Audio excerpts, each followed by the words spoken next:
How to buy your first rental property step by step. Are you searching for more information-free foreclosure listing for Texas? Foreclosures in Texas seem to be accumulating, and this market hiccup will open doors to an opportunity of a lifetime. What is the status of the market?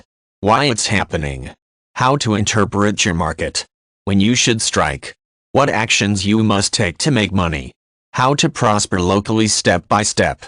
After you've read the 6 free lessons I'll give you, you'll know beyond a shadow of a doubt that there's no better time than right now to make big earnings right now. Most of what is spoken regarding the foreclosure market sounds pretty bleak, and it is the reality of the foreclosure market, but luckily it's not 100% awful. In addition, you need to know that working with foreclosures does not mean you have to take advantage of someone to do it.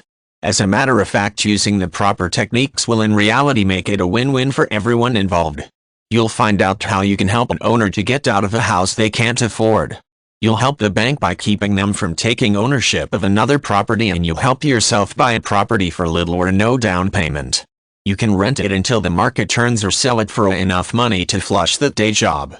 During this particular down cycle, there will likely be so many fantastic opportunities that you may very likely be able to pick and choose exactly what you want to buy. Yes, you can be choosy and still make a fantastic booty.